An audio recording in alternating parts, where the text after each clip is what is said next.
Ngekamulembe nnyo. Bannanga akkiriza banne mukule mu ngalo omukyala akkiriza. Bannanga akajaketi akagiddemu ddala ka ssente nno. Kale mukyala Nabatanzi. Bannange twefuge tembere y'emabega. Your Excellency, abantu bano bangi nnyo naye waliwo abantu betwagala okuwa special recognition. It is very important we recognize these people. Your Excellency, I met him this morning. Please, if you are amongst these people, please come forward. Your Excellency, waliwo abaami ab'amaanyi, Mwami Lubowa Charles Sembera, Lubowa Charles, genda President omubuzeeko. Tulina omwami gwe bayita Mathias Mulumba oliwa? Matayo Mulumba, please come forward. Abasajja bano b'amaanyi ate batugattako wengo yonna eyimuse nejja olwaleero luno. Mr. President, agenda kwambaza sign of symbol Jude Mbabali. Mr. Jude Mbabali, jangu wano.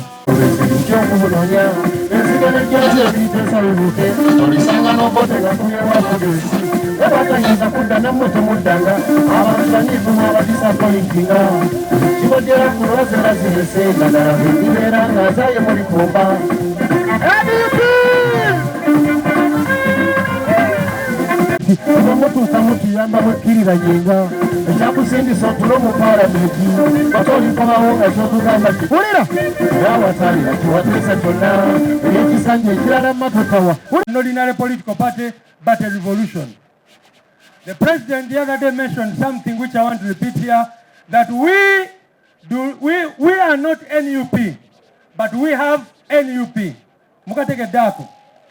We are not, our DNA is not NUP. Our DNA is what? Our DNA, our ideology is people power. The National Unity Platform is just a vehicle which we are using to take us to our objectives. But our most important DNA, our agenda, is people power. Therefore, those of you who have joined us today, please understand that message. Fetuli manyi g'abantu, buli omu yenna aneekiika mu maanyi g'abantu agenda kiro zaako ng'abamu abagezaako gwekiika mu maanyi g'abantu. Kampite lopewa kati people power. Kampite spokesperson waffe ate nga ye leader of opposition in parliament ajja ababongeko everywhere.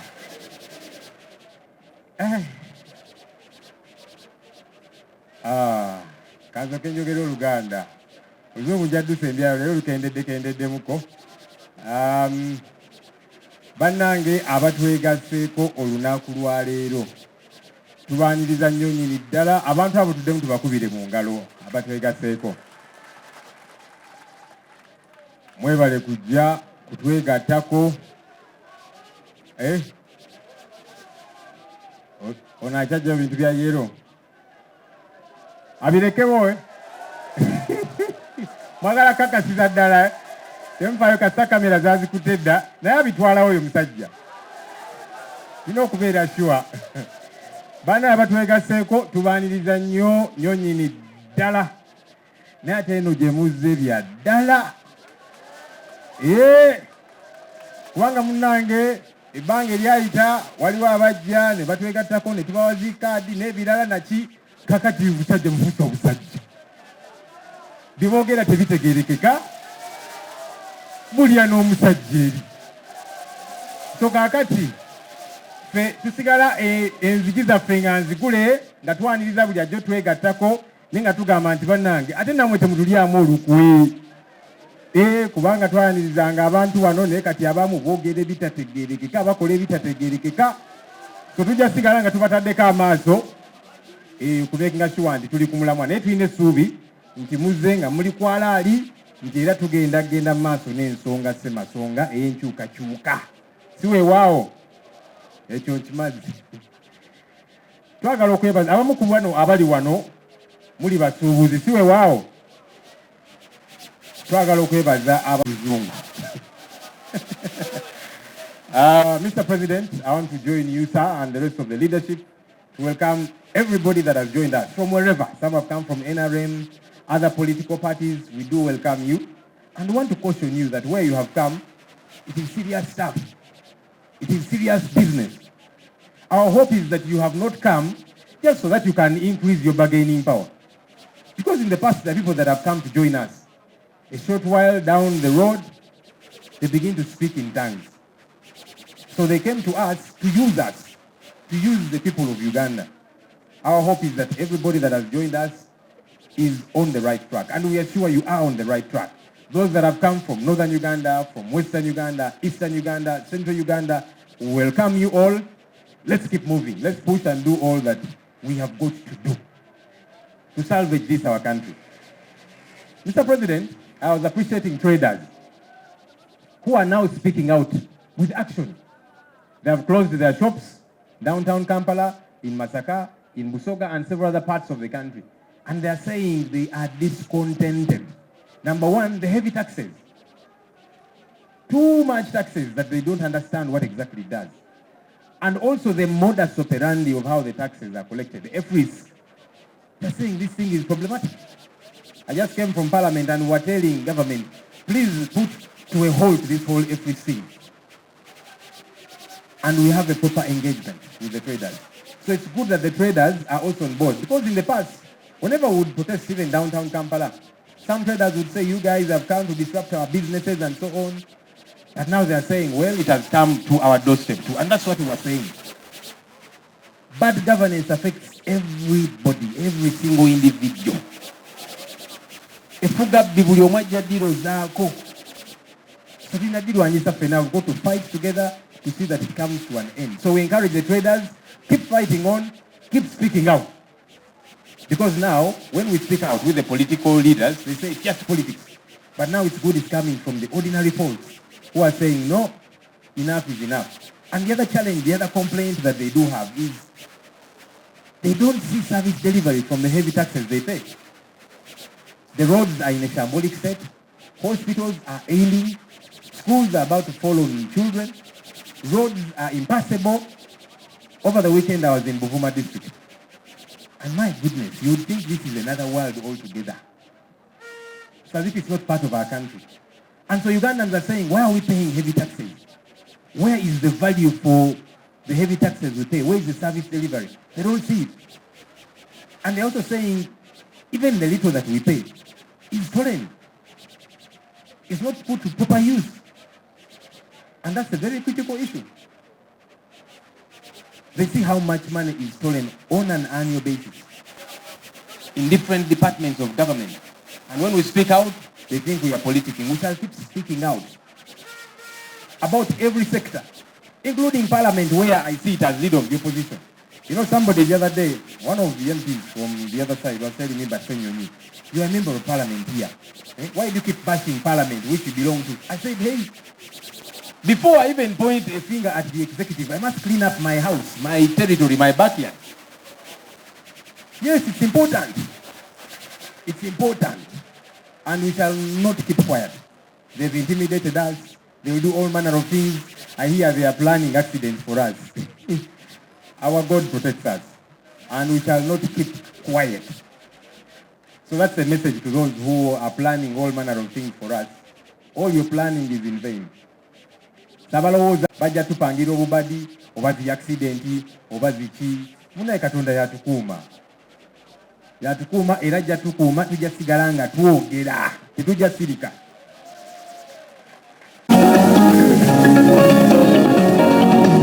Ekindese bamanga bakuliriza embeza bigambo bya Ssebanduka no aze n'ekibinja eky'amaanyi kiri mujaze ne banne mujje mulabikeko mu kamera bannaaye simanyi okyuse nabo bonna bakyukidde wamu naye mubakubire mu ngalo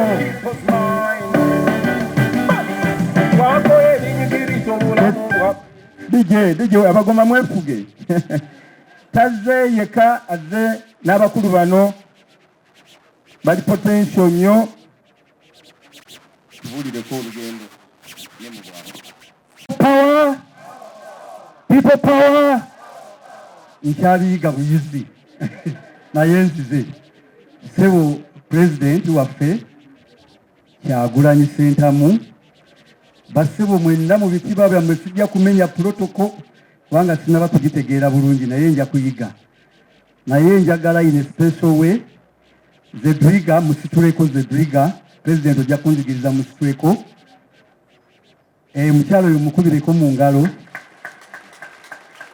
abakulembeze baffe mu Ekereziya Katulika be bankwasa omulimu ogw'okutandikawo ekibiina ky'abalooya ekirwanirira obukatuliki mu by'amateeka mu bakyala be nakwatagana nabo ne bannyamba nnyo ye mukyala eddIiro oyo era yali sekuritale waffe era sebo president bwe nalaba nga omulonze nga ye vice wo ne mmanya omanyi okusupportinga abakulembeze eddIiro weebale butanswaza era gw'omu ku nsonga lwaki ndi wano era ojja kungumya nnyo oba ntandikirewa njagala kutandika na kwebaza nze Judy Mbabali sera kukyukakyuka ndi conservative bamukulu Sebufa bwe twabeeranga nabo mu DP bammanyi naye njagala okwebaza abantu abanjogereza ne bammatiza era ne mmatira enjiri ne nnyikira ne ngamba kanyingire mu NUP njagala okusooka okwebaza mukulu Nyanzi Ssentamu Oluwa omukulu ono sebo president walonda mulungi nnyo amanyi okumatiza amanyi okwogereza abadde nnumba eyo gye nywera kubanga nze nnywamu pulezidenti oba oli awo nga zze ekiro ssaawa 3 n'agamba jangu twogere nammatiza sebo nkwebaza nnyo kankubaddeko mu ngalo bangi nnyo abamuyambyeko mu abo mwe muli Kakoza Robert ye chairman wa Kungo wa Lubaga South nze nsula mu Lubaga South zonji we Masaka simanyi oba yatuuse naye omulimu agukoze nnyo Kakoza huyo chairman oyo naye abadde anjogereza ate nga bwe bajja sebo president bangamba nti gwobatumye baga president atutumye ayina kyakulabamu sebo nkwebaza nnyo president okubeera nti oyina kyonnengeramu weebale nnyo weebalize ddala president Kyagulanyi njagala kwebaza abasajja bano mubalaba soka abasajja banyirivu bulungi basajja bakozi naye baagala nnyo NUP abasajja bano bwe tubadde tunywamu bonalebo nambozi yakukyalirako naye we tunywera tedi nambozi abasajja bano babadde banjogerezanga baŋŋamba weegatta ddi ku musajja weegatta ddi ku Kyagulanyi bano boolaba bano bwonywamu bwoti nga bagamba tuyingira ddi basebo mbebaza mwebale nnyo mwebalire ddala kati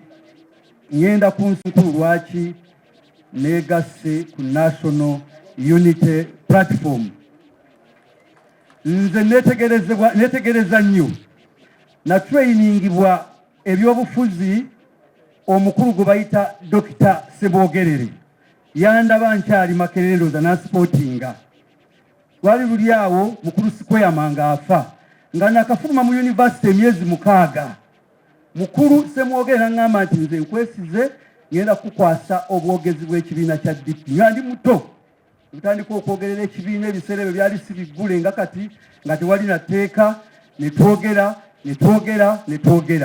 n'olwekyo ebyobufuzi mbiruddemu era sibivangamu naye njagala okubakakasa bannange nti netegereza pulezidenti Kyagulanyi ono era ne musiimako ekintu kye bayita consistency mu byobufuzi Mwami Kyagulanyi, you are an inspiration to many of us and many younger people in Uganda. Mbadde omukulembeze bagambye mbadde chairman wa district y'e Masaka. Naye abantu bangi be tuyina ennaku zino tebali consistent. Ojja musanga nga oli ayogera kino enkya ayogere kiri ssente bwe zijja ate akyusa enjogera ye ayogera ebirala. Mukulu Kyagulanyi tukwebaza nnyo weebale kuguma weebale kwefiiriza ate tukutunuulidde ate totuyiwa ffe tukwegaseeko totuyiwa gwe tutunuulira gwe future eya Uganda eno teri mulala agenda kununula Uganda okujjako Kyagulanyi ono gwe mulaba n'olwekyo mbasaba ebukulembeze si bwangu omusajja ono gwe mulaba pulezidenti ateekwa okuba nga ayita mu bizibu babeera bamuyigga wano wali naye tumuwe sappooti yonna gye yeetaaga. Okulwanyisa obuli bw'enguzi mu Uganda si kyangu, naye omulaba avuddeyo ayogera. Abamu batya okwogera abali enguzi naye n'amannya agaasanguza. Sebo tukwebaza, weebale kubeera musajja mugumu. Ekisembayo Ssebo Mukulu Nyanzi, maliriza. Njagala kubakakasa mwenna abakuŋŋaanye wano nti ŋŋenda kubeera omukulembeze omulungi mu kibiina ky'NUP. Ŋŋenda kubeera Ssebo nga gy'ontuma pulezidenti, ntumika bamanyi ntumika, ontume wonna w'oyagala, emirimu nja gikola tusobole okulaba ng'eggwanga lino tulinunula. Mwebale nnyo, mwebalire ddala, Omukama abakuume. NUP oye! NUP oye! Rra! Mwebale nnyo. Mwebale nnyo. The colleagues from Denmark, members from the diaspora, you're most welcome. Please stand up for recognition. All of you members, please, all members coming from the diaspora, you are most welcome. That is abo bantu baffe bawangalira. Bulaya ndabyeko muganda wange from Denmark, he's also here, called Sentamu. He's called Sentamu, he's from Denmark. I saw, we take recognition of all our members of the diaspora and the good omwami oli ye mwami Makumbi. Ye mwami Makumbi. Leero nze sijja kwogera bintu bingi nnyo. So Mr. President, leero ndi wa mpisa, ndiko spiritual guidance, ndi mugole. Nolwekyo oba service ne batugatta wamu ng'aba NUP ne tumaliriza obufumbo obwo ne buva mu ddiiro. Essawa y'okulwana egenda kuba ssaawa yakola ki? Mwebale nnyo, mwebale ddala. Now, I will invite Comrade Enti kati azze mu NUP twakwakira Deborah gamba na president. Tungamu ninduga omuparishi ya Mama Janet omuseru ni yemwe tiye na baraka konkana ayenda kujoyininga akuba ndebere buzima niwe orukubasa kutwara Uganda omumishi oyine potential tuyineho obuzubu bumwe obutwa turukubi konko muri ekyo obuwizire noza kutuyamba akuba niwe muntu w'abantu, niwe razahura Uganda, niwe razahura eminyeto, niwe razahura abakasi, niwe razahura abashinja turukubi. I spent 2 weeks I poisoned. Now ndububi woyogera ku Uganda ebintu bikufuukira bizibu. Ate ojja kuyimirira n'oyamba buli omu, omwana, omukulu, omugurusi, omuto. Ate twesibe tuyinza kukuleka, tujja kuwa emikono, ojja kuzaahura Uganda, n'oza kuzaahura Uganda, ogiteeke ayahisheme kuba ebiri neza. Webale munonga, webale Mukama naaza kukuyamba. NUP oye! NUP oye! Abandi n'abakonjo, abandi n'abamba, abandi bona, Your Excellency Mr. Msinguzisa. Mutero mu ngaro nimwe.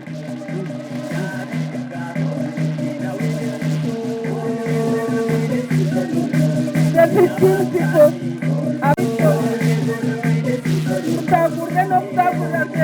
you get up and dance for us.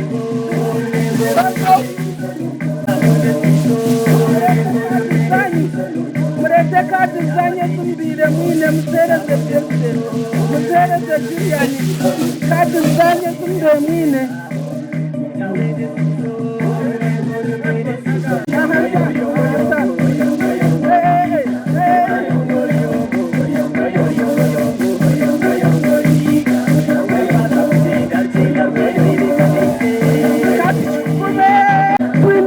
Chairman wa RC wanu na zakada hansi kwa fachira NRM chini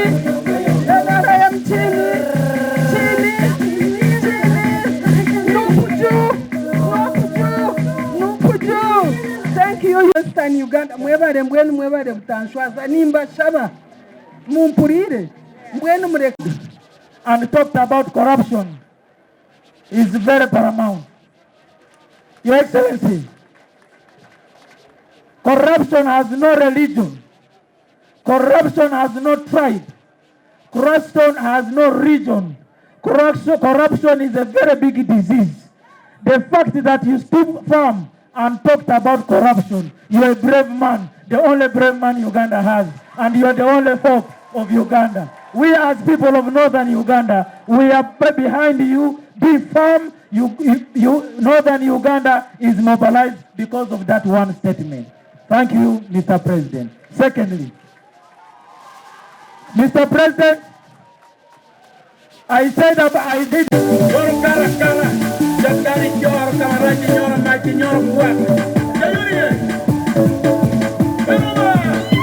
Yes.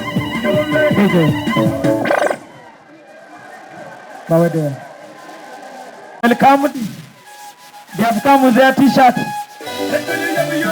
Yellow t-shirt.